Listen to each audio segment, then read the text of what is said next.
sempre vencendo, o vitorioso, Cristo Jesus, o Senhor. É soberano, chefe bendito, em tudo Ele é vencedor.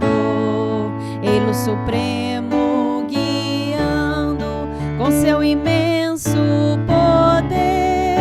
Todos avante, pois crentes, todos lutar e vencer. Não é dos fortes a vitória, nem dos que correm melhor, mas dos fiéis e sinceros que seguem junto ao Senhor. Sempre vencendo, muito vitorioso, Cristo Jesus, o Senhor. Em suas hostes inumeráveis, seu grande império e fulgor. Em seu governo demonstra cuidado e amor sem igual. Sempre nos ama e protege com seu poder eternal. Não é dos fortes a vitória, nem dos que correm melhor, mas dos fiéis e sinceros que seguem junto ao Senhor. Sempre vencendo, muito vitorioso, Cristo Jesus, o Senhor. Reis e vassalos, servos e chefes querem também seu favor. Senhor, desejo e te imploro que me permitas lutar sempre ao teu lado, invencível, até meus dias findar. Não é dos fortes a vitória, nem dos que correm melhor, mas dos fiéis e sinceros que seguem junto ao Senhor.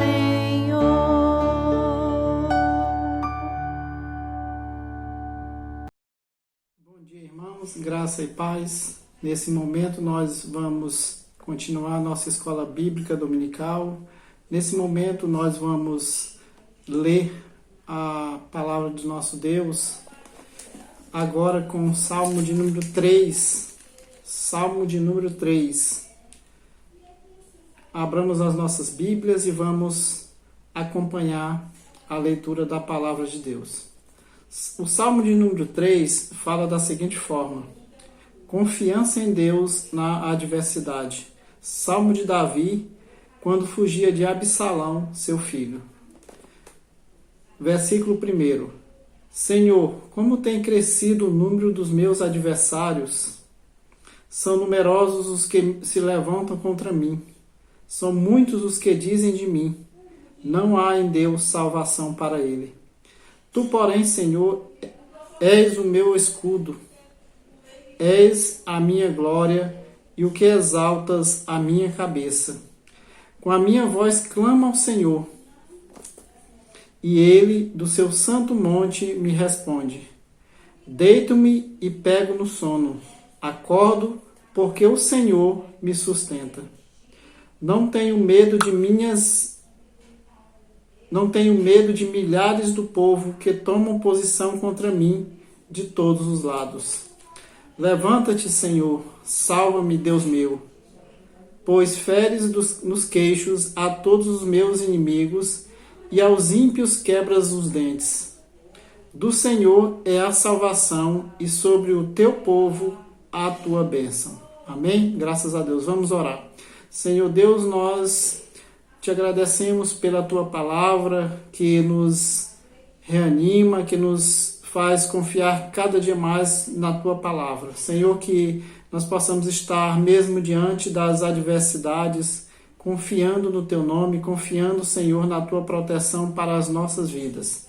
Que o Senhor possa a cada momento nos despertar e nos dar sabedoria vinda do teu Espírito Santo para que nós possamos conseguir contigo, Senhor, passar pelas lutas e as perseguições e as adversidades que a cada momento sobrevêm sobre as nossas vidas. Que o Senhor possa ser o nosso Deus e que possamos ser o teu povo para te adorar e glorificar para todo sempre. Nós te oramos em nome do teu Filho amado Jesus. Amém. No Salmo de número 3, fala sobre a confiança em Deus na adversidade. Davi estava aqui fugindo do seu filho Absalão, porque Absalão havia tomado o trono de Israel. Mesmo diante das perseguições, mesmo diante das lutas que ele estava passando, ele confia em Deus. Ele fala no versículo de número 5, deito-me e pego no sono. Não tenho medo de milhares do povo que tomam posição contra mim de todos os lados.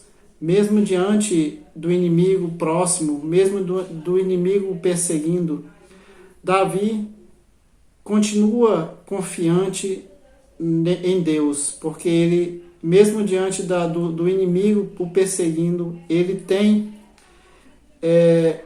ainda sono para se deitar e para acordar confiante em Deus, porque o Senhor o sustenta. Que a nossa confiança também possa ser no Deus único e verdadeiro que pode nos livrar de todo mal.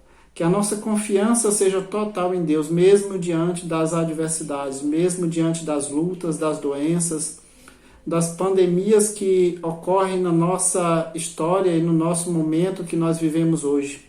Que Deus possa ser o nosso guia e que tudo possa ser depositado apenas nele, porque Ele é o Deus que faz milagres e maravilhas na nossa vida. Que possamos continuamente andarmos adorando e glorificando o seu santo e poderoso nome, que a sua palavra esteja na nossa mente, no nosso coração, para que nos momentos difíceis, nos momentos de adversidade, o Senhor venha nos socorrer e possamos colocar toda a nossa confiança nele, porque Ele é o nosso Deus e somente nele nós podemos derramar as nossas lutas, as nossas expectativas, os nossos projetos e tudo aquilo que nós almejamos alcançar. Nesse momento nós vamos adorar a Deus com cânticos e logo mais estaremos aprendendo da sua palavra através da ministração da lição da Escola Bíblica Dominical nesse domingo.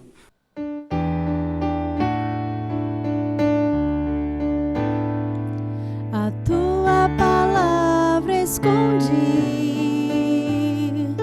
guardada no meu coração,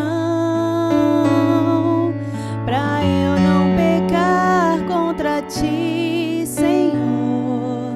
A tua palavra escondi, minhas vestes no sangue lavei e das tuas águas bebi, pra ser uma oferta agradável a ti, minha vida a ti consagrei. Meus dons e talentos são pra te servir, meus dons preciosos são teus. Não vejo razão na minha vida sem ti, tu és meu Senhor e meu Deus. Assim como o fogo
subir ao Monte Santo de Sião e entoar um novo cântico ao meu Deus. Mais que palavras, minha vida eu quero entregar. Purifica o meu coração para entrar em tua presença, contemplar tua grandeza. Quero subir ao Monte Santo de Sião e entoar um novo cântico ao meu Deus. Mais que palavras, minha vida eu quero entregar. Purifica o meu coração para entrar em tua presença, contemplar tua grandeza. Te adoro, Senhor, em espírito e em verdade. Me prostro aos teus pés na beleza da santidade. Te dou meu louvor, que seja um cheiro suave e um som agradável a ti, pois digno és.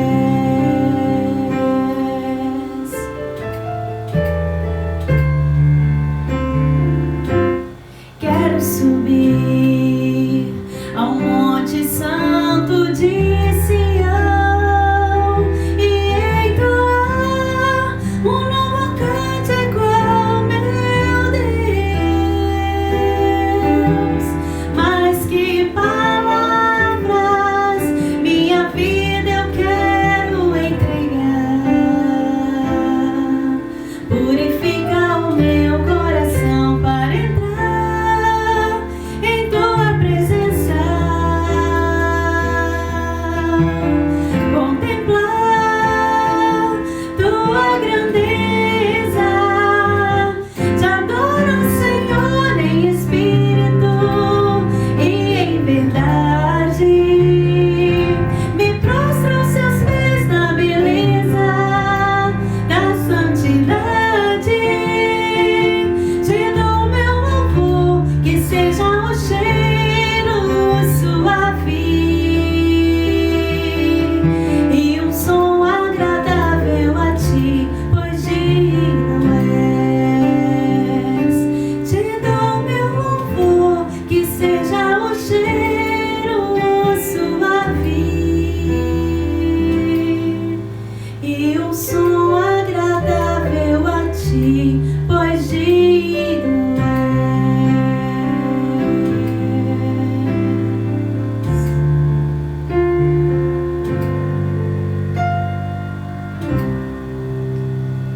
Graça e paz, meus amados irmãos, que Deus esteja abençoando sua vida nesse dia. Nós temos compartilhado aqui na EBD o tema sobre os dramas da vida e hoje nós estaremos falando sobre a perseguição dos cristãos. O cristianismo é a religião mais perseguida do mundo.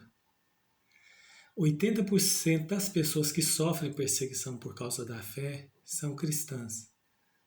327 milhões de cristãos vivem em países sob a perseguição religiosa. E 178 milhões de cristãos vivem em países onde são discriminados por motivos religiosos. Essa fonte que nós pesquisamos é da Missão Portas Abertas. Muitos cristãos são mortos, são torturados, são banidos dos seus países, deixando para trás suas casas, seus empregos, e passam a viver em países onde os recebem muitas vezes em situação de precariedade e escassez. Faremos um relato hoje sobre a perseguição cristã na Bulgária e é narrada por Aralan Popov. Essa narrativa está no livro Torturados por Sua Fé, da editora Fiel. Aralan Popov esteve 13 anos e 2 meses presos em prisões comunistas. Sofreu terrivelmente. Ele diz que sobreviveu por 2 razões. Ele disse: minha vida estava nas mãos de Deus e não na mão dos meus perseguidores, dos carcereiros comunistas. Em segundo lugar, ele queria sobreviver para dar testemunho e contar o que ele havia presenciado. Originalmente ele era de uma família de 4 filhos, 3 homens e uma mulher. Morava numa aldeia chamada Krasnogradiste, que ficava na Bulgária. Ele narra que era uma família pobre, que morava em uma casa que tinha apenas um quarto e uma cozinha. Era tão baixa que seu pai tinha que ficar abaixado para não bater a cabeça no teto. O piso era de terra batida. Ele foi estudar na cidade vizinha e aos 17 anos foi estudar em Ruse. Foi morar junto com uma pessoa que era da sua própria aldeia, um vizinho, que era chamado Cristo. Era um cristão bondoso, que apesar de morar em um quartinho bem pequeno, ao ponto de caber apenas uma cama, resolveu dividir com ele. Aralan Popov era ateu. A religião ortodoxa se tornou distante das pessoas no seu país. Eles realizavam celebrações na antiga língua eslava, enquanto a população falava búlgaro. A ideologia comunista já tinha influenciado a maioria da população, de maneira que considerava as pessoas religiosas ignorantes e sem cultura. Cristo convidou Aralan para ir para a sua igreja. Ele, por constrangimento, por causa da sua bondade em dividir seu quarto e comida, porque havia um grande desemprego naquele país e Aralan Popov também ficou um período sem emprego, e então ele foi participar do culto na Igreja Batista. Ficou muito impactado com o culto porque os cânticos, a pregação, era numa língua que ele entendia, na língua búlgara. Ele admirava também a participação vibrante dos crentes durante o culto. O Espírito Santo passou a trabalhar em sua vida de maneira que seu coração começou a ser perturbado. Ele conheceu pessoas letradas e pessoas cultas que confessavam sua fé com muita convicção. Ele passou por um conflito interior por vários dias, onde indagava em seu coração sobre Deus, sobre a sua existência. Ele compartilhou o seu conflito com Cristo, que apresentou um cristão da sua igreja chamado Petrov. Era um grande sábio, era sincero e era piedoso. Petrov apresentou o Evangelho de Jesus Cristo e Popov conta que ele recebeu o Evangelho como uma experiência maravilhosa em sua vida, onde houve a convicção de salvação na obra redentora de Cristo, transformou totalmente sua vida. Ele diz que a sensação era como se ele flutuasse de alegria, de paz e de felicidade. Petrov passou a ser seu pai espiritual e Aralan Popov conseguiu um emprego e foi morar com Petrov, que o instruía diariamente sobre a palavra do Senhor. Os dois começaram um trabalho evangélico com algumas poucas pessoas e esse número foi crescendo, logo se transformou em uma congregação. e depois transformou em uma igreja sob a liderança de Petrov. Araran Popov se aprofundava no estudo da palavra de Deus e na vida piedosa, demonstrando vocação ministerial. Petrov viu a vocação, percebeu a vocação e disse que ele deveria se preparar para o pastorado. Ele foi enviado então para um instituto bíblico em Danzig, na Inglaterra. E nesse período de preparação ele conheceu uma estudante da palavra de Deus chamada Ruth, que era sueca. Se apaixonaram e se casaram.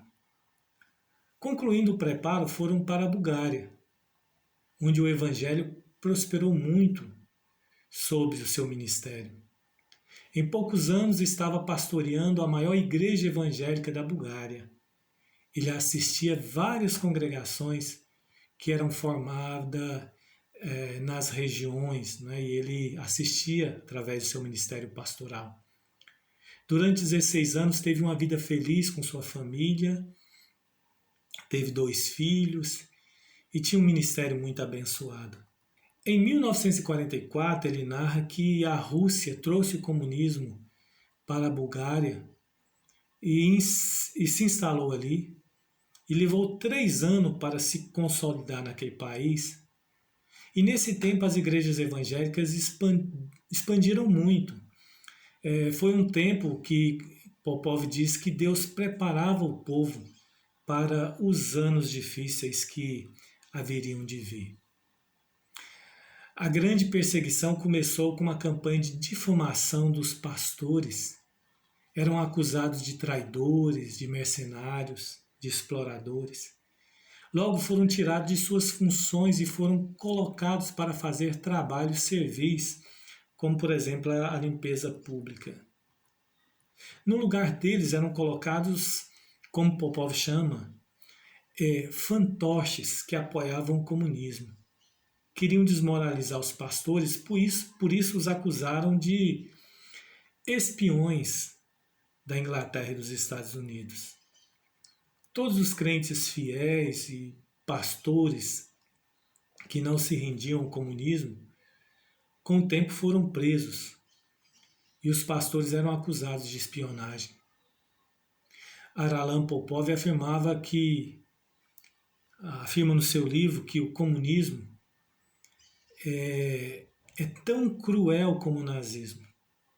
A diferença é que os comunistas são mais astutos, maliciosos, que usam do engano e da mentira em uma campanha ideológica onde os fins justificam os meios.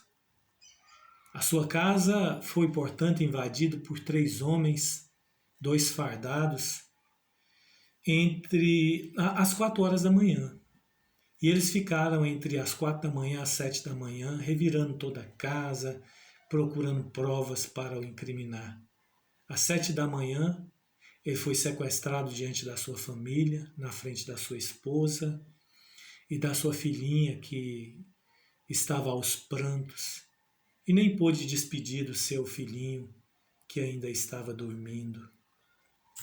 Durante 6 meses foi submetido a terríveis torturas para poder se declarar um espião. Ficava por dias em frente a uma parede na posição de sentido e não podia mexer nenhum músculo do seu corpo, porque assim que mexia ele era espancado.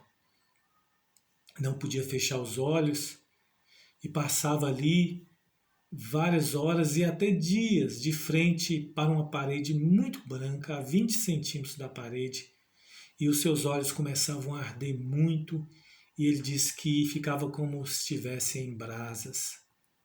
Batiam em sua cabeça, nas pernas. Quando estava no chão, batiam de diversas maneiras. Interrogava sobre as suas atividades de espionagem. Por mês o pastor repetia a mesma coisa: olha, eu sou um servo de Deus e me dedico à causa de Cristo. Haviam períodos que essas sessões eram por dias ininterruptos.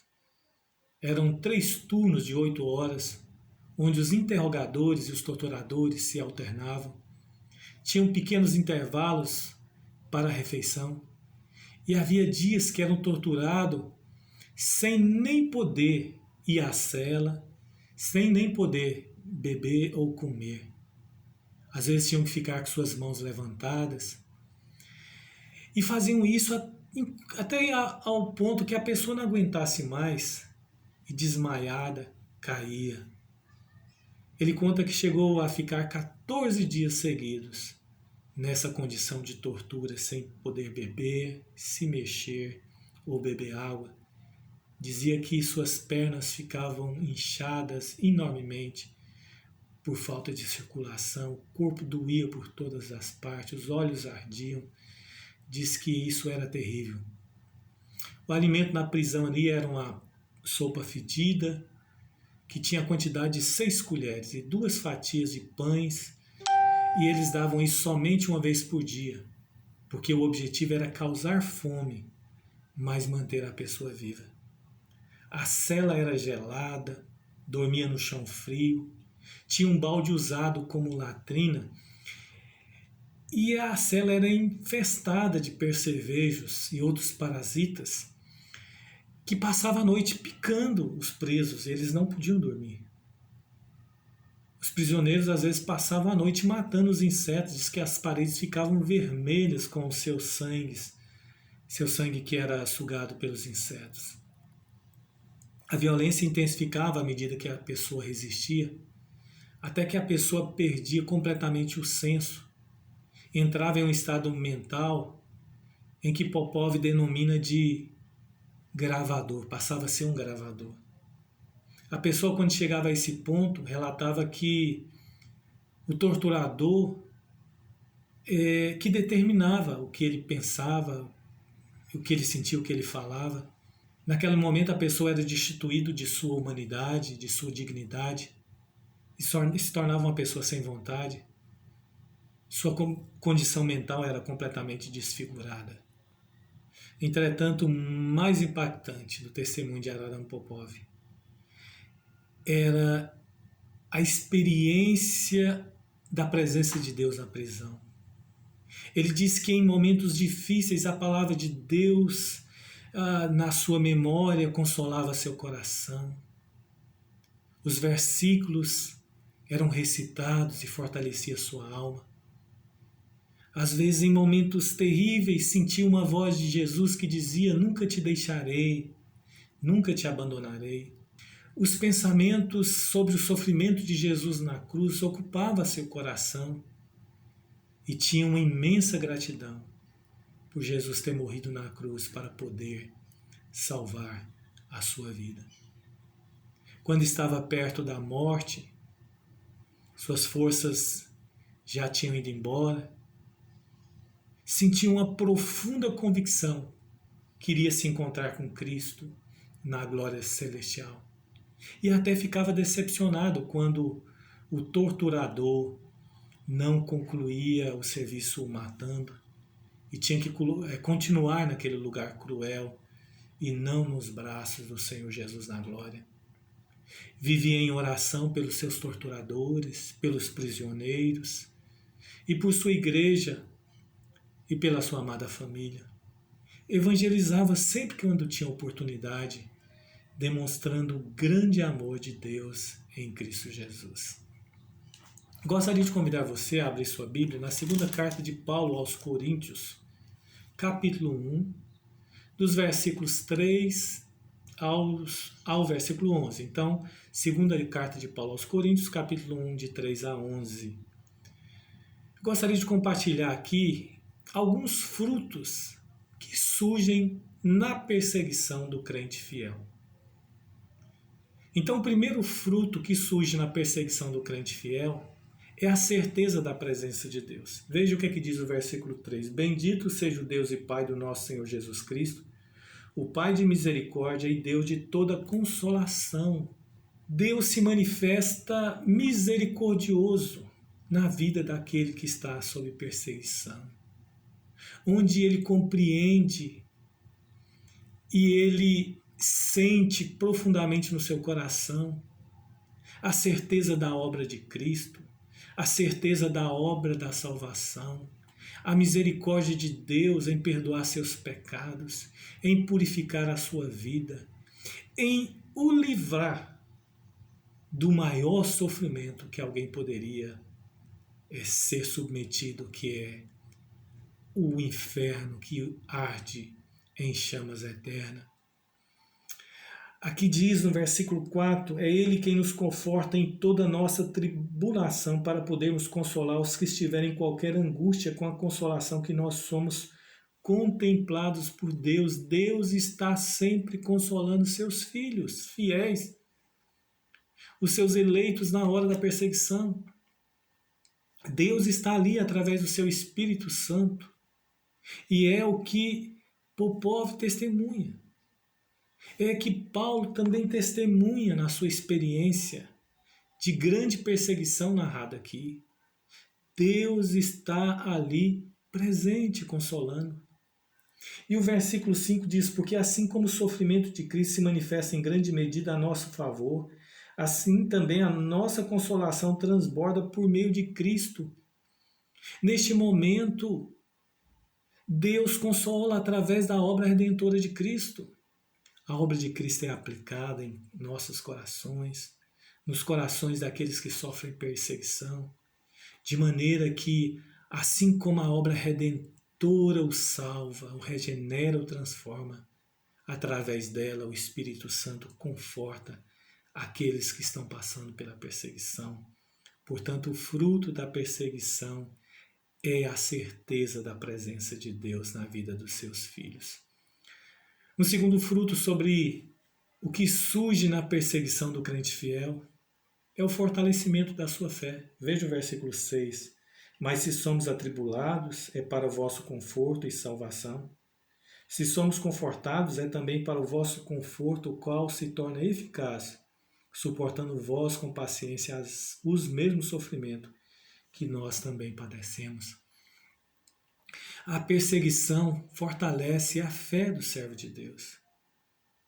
E também, através do servo de Deus, ela se torna eficiente no consolo da igreja do Senhor Jesus. Portanto, ela fortalece a fé daquele que padece, do cristão, mas ao mesmo tempo também fortalece a fé do povo de Deus.